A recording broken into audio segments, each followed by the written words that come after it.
Hello, and welcome to Rejuvenous TV Skincare Academy, starring one of Hollywood's most sought-after doctors, Dr. W. Ray Henderson, and his beautiful host, Jamie Fierro. Here, you will get all the answers to your daily skincare questions. So stop aging and start living here at beautyplum.com. Sensitive skin. I'm here with Dr. Ray Henderson this evening, and we're going to be discussing sensitive skin and how it is affected by different products. What skincare ingredients should a person who has ultra-sensitive skin avoid? Whatever it is that causes a sensitivity. Now, that's really a dumb answer to your question, because your question is very good, but it's really true. Whatever bothers you, stay away from it. And I guess you learn that by trial and error. Some people do skin testing, go to that degree, but I think generally it's a matter of learning. If somebody experiences some sensitivity to products, can it ever be so bad that it permanently damages the skin? Certainly.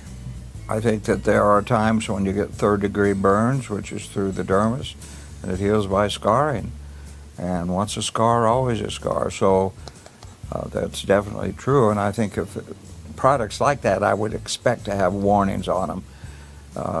But I think people should crawl before they walk, use the products that are well accepted, well utilized, and don't go to those that have a reputation of causing damage, because you don't want that.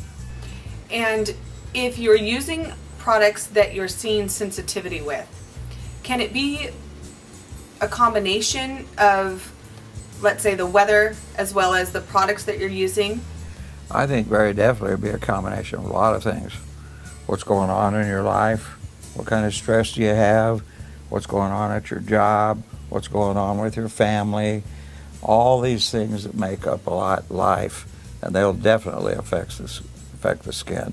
So what we want to have is a smooth, real nice life, and that will reduce stress, because stress has a lot of damage to the skin. So would you then suggest eliminating possibly one product at a time? Well, that's certainly a way to go at it. Eliminate them one at a time, and then you know if it was the culprit or not. If it wasn't, you bring it back in. If it wasn't, you pitch it.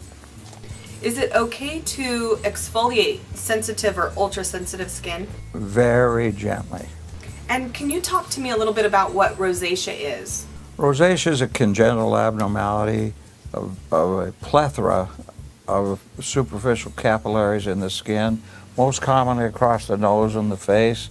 You see this in people. And there are many treatments, none of them specific. You can't say, oh, you got rosacea, take this, it's done. You have to keep at it.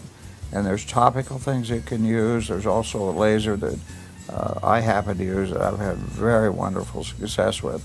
The beauty of a laser in this treatment is that you can aim it to the top of the dermis where all of these dilated vessels are, and in essence ablate them. So yes, there's lots of ways to go at it, but you got to keep at it. You can't, there's not one treatment that's going to take care of it. So rosacea is treated over time, and it's something that you will have for a period of time rather than just something that you have that you can get rid of in a couple of treatments. Is that true? That's true. It's more likely to be with you most of your life to varying degrees, depending on the success of treatment, depending on the abundance of rosacea you have, and other factors, stress that we've talked about in the past, and medical conditions.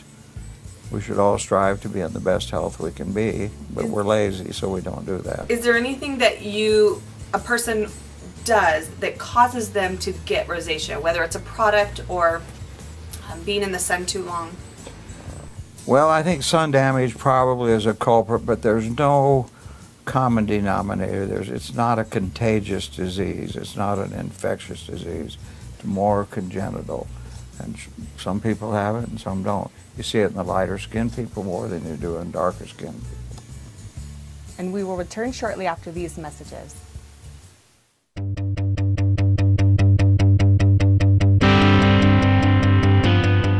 Bionic Body Bites for Men provides the perfect amount of vitamins, minerals, antioxidants, and herbs for the unique needs of men.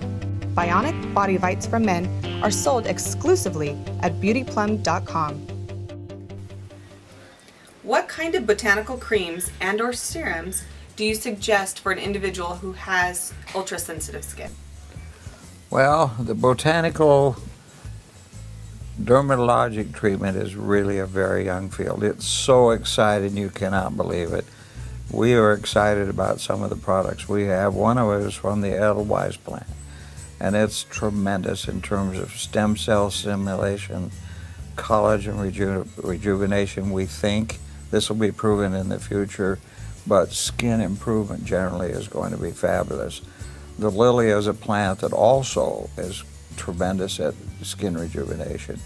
But there's a lot to be learned, and we're in the learning process. We're on that learning curve, and I hope to integrate this into my already proven skin program to make it even better, take it a step higher. Wonderful. Can extreme weather, stress, strenuous exercise, alcohol, and certain foods stimulate ultra-sensitive skin? Well, I think those questions, yes, as a general answer. But I think when you're talking about certain foods, some people are sensitive to them. Some people are sensitive to medications. Some people are sensitive to criticism. Some people are sensitive to stress. And these things can manifest in the skin. So keep in mind, it's the largest organ system, and it's a target area for stress. And it'll target it in many different ways, in the ways of rash, in the way of urticaria or spots on the skin, red, white spots. It's very, very effective on the skin. If a person is suffering from sensitive skin, how can they control their acne? Well, whether it's sensitive or not, they control their acne. The gold treatment of acne is a program. It's not one particular thing. In that program is a cleanser, is an exfoliator to help reduce comedone formation. We've talked about Retin-A a lot. It's an anti-comedonal medication. And you'll see on labels of a lot of different products, anti-comedonal. Those are going to be better for the skin than those don't say anti-comedonal. It's a persistence in treatment, a commitment to having the best skin and avoiding the sequela of acne, which is scarring. And if it gets to be cystic and inflamed and infected, then you've got to do other things. You've got to take systemic antibiotics. You've got to take topical antibiotics. Sometimes people will revert to Accutane. And many people have heard of Accutane. It's a vitamin A product, but it also has teratogenic effects. And if a woman is using it and becomes pregnant, there's a very good likelihood that that child would have congenital abnormalities.